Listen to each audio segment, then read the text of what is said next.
جو لوگ اللہ پر ایمان لائے، کہے کہ ہمارا رب اللہ ہے، پھر اس پر جم جائے، ان پر فرشتوں کا نزول ہوتا ہے، نہ کوئی غم کرو نہ خوف، خوشیاں مناؤ جنت کی جس کا تم سے وعدہ کیا گیا تھا۔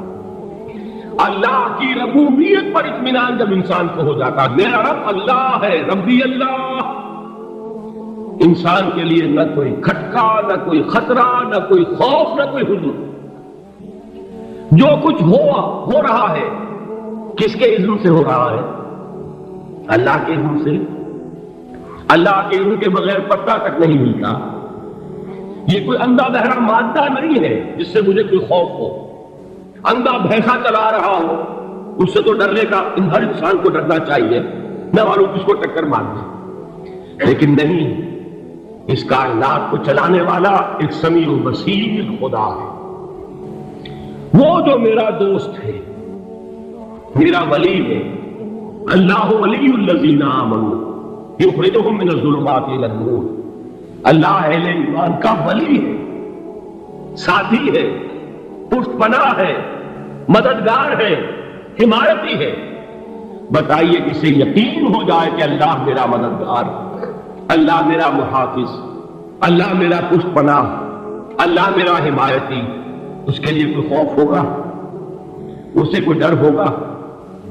میں مثال دیا کرتا ہوں ایک بہت سادہ، پنجاب کے دیہات کی۔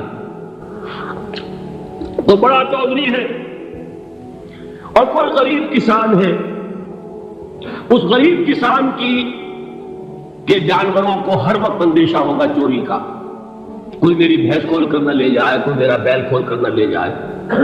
لیکن جس کے بارے میں یہ سب کو معلوم ہو کہ وہ جو بڑا چودھری ہے وہ اس کا دوست ہے، اس کی بچیا کو کوئی خوف ہوگا؟ اس کی بھینس پر کوئی ہاتھ ڈالے گا؟ اسے کوئی اندیشہ ہوگا؟ نہیں۔ کیوں؟ کہ وہ بڑا چودھری، بڑا اس کا یہاں کا سردار، جاگیردار، سب کو معلوم ہے وہ میرا دوست ہے، کوئی میرے خلاف اقدام نہیں کر سکتا۔ اس دنیا میں یہ چھوٹی سی بات اگر آپ کے دلی اطمینان اور سکون کا باعث بن سکتی ہے تو ذرا تصور کیجئے۔ میں لفظ تصور استعمال کروں گا صرف اس لیے کہ اس کا ہم جس کو کہتے ہیں ادراک اور شعور کر نہیں سکتے، اگر کے ساتھ کر سکتے۔ اگر یقین ہو کہ اللہ میرا مددگار اور یقین ہو کہ اللہ ہر آن میرے ساتھ ہے، پھر کوئی خوف؟ کس کا خوف؟ کوئی شے اللہ سے بالا تر ہے؟ کوئی قوت اس سے زیادہ طاقتور ہے؟ کوئی اس کے ارادے کو بدلنے والا ہے؟ کوئی اس کی مشیت کے آڑے آنے والا ہے؟ یہی بات ہے جو حضور نے فرمائی، یہ ایمان کا حاصل ہے لب لباب، کہ دیکھو اچھی طرح اس بات کو ذہن نشین کر لو، اگر تمام انسان مل کر تمہیں کوئی نقصان پہنچانا چاہے نہیں پہنچا سکتے، مگر جو کچھ اللہ نے لکھ دیا ہو، اور تمام انسان مل کر تمہیں کوئی نفع پہنچانا چاہے نہیں پہنچا سکتے، مگر وہ شے جو اللہ نے طے کر دی۔ آپ پھر میں کہوں گا ذرا طاری کیجئے، اسے فرض کیجئے، اسے سوچئے، اگر اس حدیث پر ہمارا دل ٹھکا ہوا ہو تو کسی سے ڈر ہوگا؟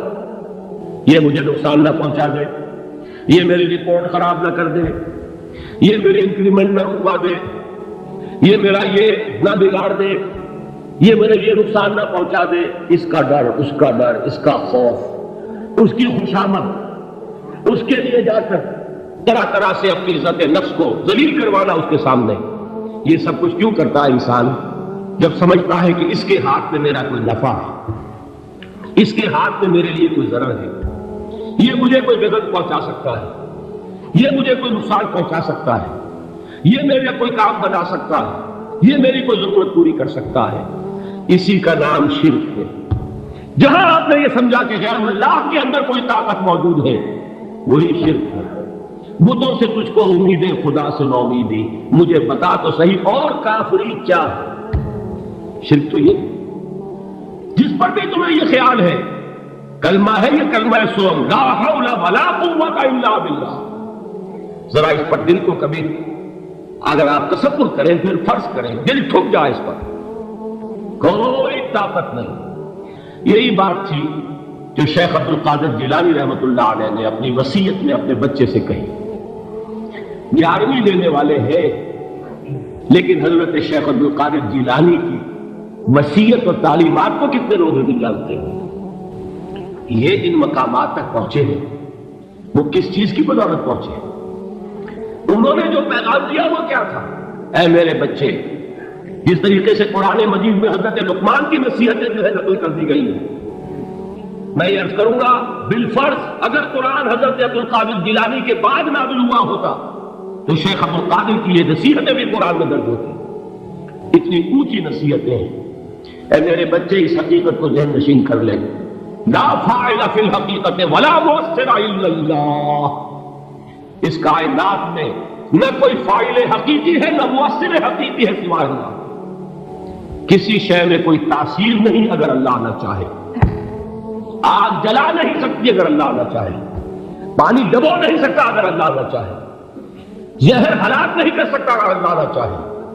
کوئی چیز فائدہ نہیں پہنچا سکتی اگر اللہ نہ چاہے.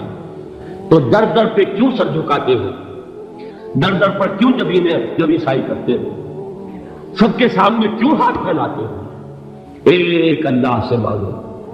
ایک اللہ کے سامنے زمین پر اپنی جبین رکھو. لا فاعل فی الحقیقت ولا مؤثر الا اللہ. نظر آتا ہے کہ پانی پیاس بجھا دیتا ہے. پیاس بجھانے کی صلاحیت پانی میں نہیں ہے، اللہ کے اذن سے. کھانا بھوک مٹا دیتا ہے. بھوک مٹانے کی صلاحیت کھانے میں نہیں ہے، اذن رب میں ہے. دیکھیے یہی یقین تھا. حضرت موسیٰ علیہ السلام کا واقعہ یاد کیجیے. سامنے سمندر آ گیا ہے. قوم دیکھتی ہے پیچھے کہ گرد و غبار کا طوفان. معلوم ہوا کہ فرعون اپنے لشکر سمیت آ گیا. لشکر جب چلتا تھا تیز رفتاری کے ساتھ تو گرد و غبار کا جو طوفان اٹھتا تھا اس کا تصور کیجیے. اور لمحہ بلمحہ وہ قریب آ رہا ہے. پوری قوم نے کیا کہا؟ اے موسیٰ انا لمدرکون. اے موسیٰ ہم کو پکڑے گئے. قرآن مجید میں تو یہاں وہ باتیں نہیں لکھی ہیں لیکن تورات میں یہ درج ہے کہ بنی اسرائیل جھگڑنے لگے، دست و گریبان ہو گئے موسیٰ کے ساتھ. موسیٰ نے یہاں بنوایا لا کر، اس سے تو وہی بہتر تھے. وہاں کھانے کو ملتا تھا، زندگی تو تھی. بیگار ہم کر رہے تھے، موت تو نہیں تھی. اب جو کچھ ہوگا اس کا تصور کرو. اس طریقے سے ہمارے ٹکڑے اڑائے جائیں گے. تو لڑ رہے ہیں حضرت موسیٰ علیہ السلام سے. یہ تورات کی تفصیل ہے. قرآن میں صرف اتنا آیا ہے، پریشان ہو کر انہوں نے کہا انا لمدرکون. موسیٰ ہم کو پکڑے گئے. اس وقت موسیٰ کا جواب کیا ہے؟ کلا ان معی ربی سیہدین. نہیں، میرے ساتھ میرا رب ہے، وہ راستہ دے گا. بتائیے کہاں راستہ نظر آ رہا ہے؟ یہ ہے ایمان بالغیب. راستہ نظر نہ آئے تب اللہ پر یقین ایمان ہے. جیب میں پیسے ہو اور تب دل کو اطمینان ہے تو ایمان کس پر ہوا؟ پیسے پر، اللہ پر نہیں. جب وسائل و ذرائع نہ ہو اور پھر یقین ہو کہ اللہ مسبب الاسباب ہے، وہ اسباب کا پابند نہیں ہے، وہ اسباب کا محتاج نہیں ہے، اسباب اس کے محتاج ہے. اگر یہ یقین ہے تو اللہ پر ایمان ہے. یہ نہیں ہے تو تمہارا ایمان اسباب پر ہے، وسائل پر ہے، ذرائع پر ہے، مادیات پر ہے، اللہ پر نہیں. اس وقت کہاں راستہ تھا؟ کوئی راستہ تھا؟ سمندر ہے اور ادھر سے لشکر آ گیا ہے. کلا ان معی ربی سیہدین. اب دیکھیے ایمان کہہ دینا آسان ہے، ہوا معکم اینما کنتم. جہاں کہیں بھی تم ہوتے ہو اللہ تمہارے ساتھ ہوتا ہے. لیکن اس کا یقین قائم ہو جائے تو زمین و آسمان کا فرق واقع ہو جائے.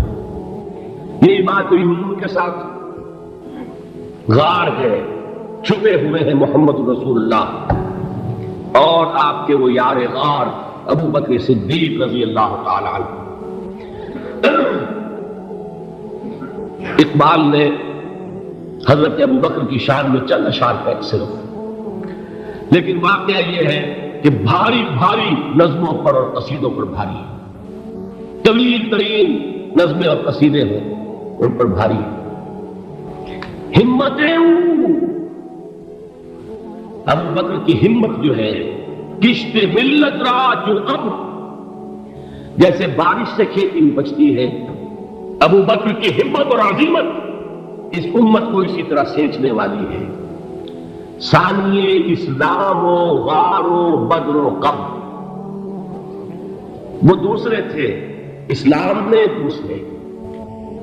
پہلے کون تھے؟ انا اول المؤمنین، حضور فرماتے ہیں سب سے پہلا ایمان لانے والا میں، دوسرے ابو بکر۔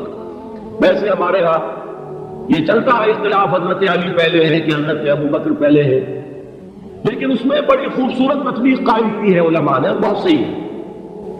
چار کے بارے میں فیصلہ ہی مت کرو کہ کون پہلے، ان کی ایک عجیب تقسیم کرتی ہے۔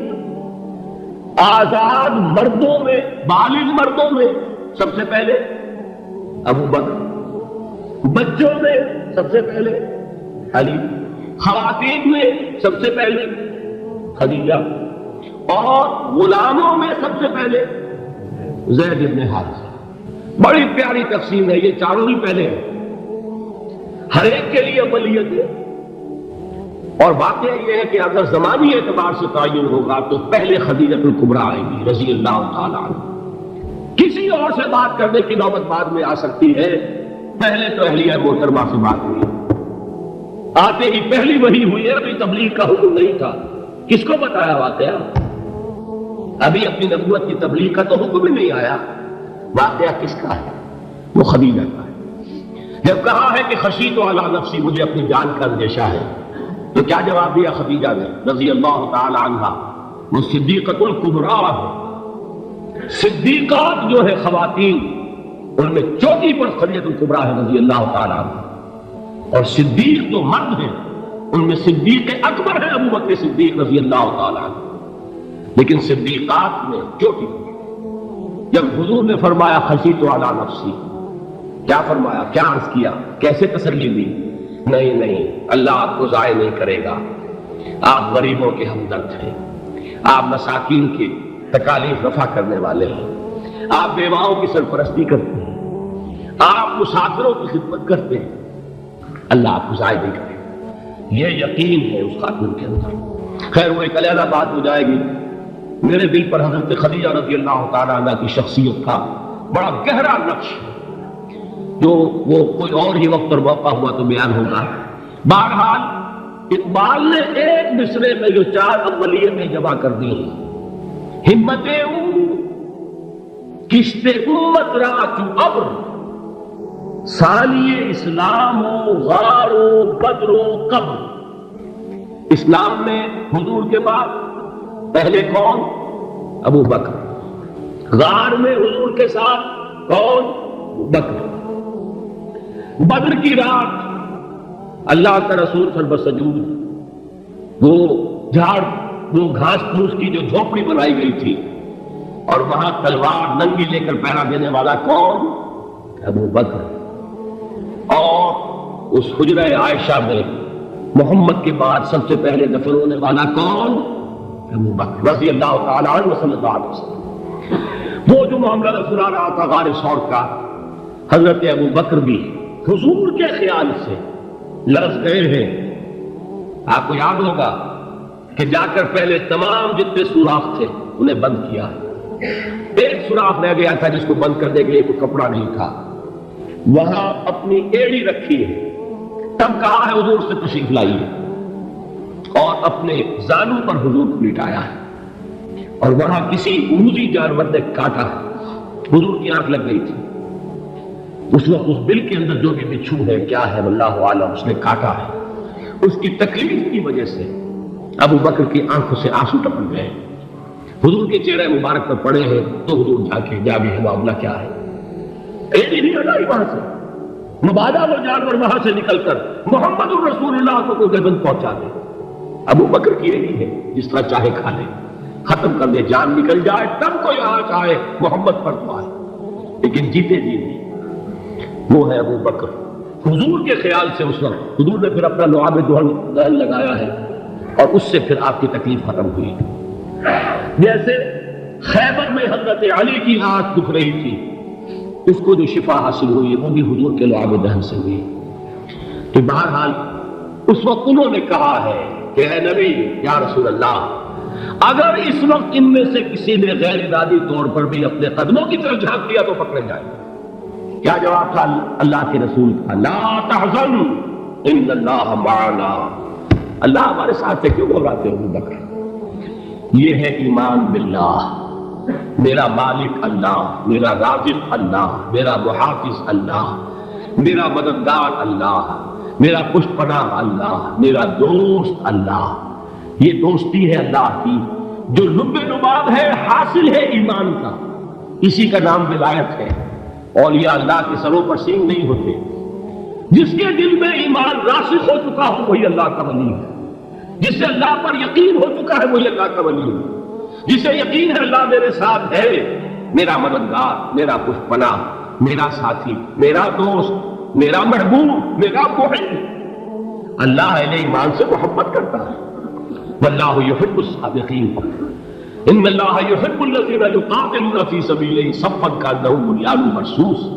اللہ محبت کرنے والا، اہل ایمان محبوب، اور اہل ایمان محبت کرنے والے اللہ محبوب۔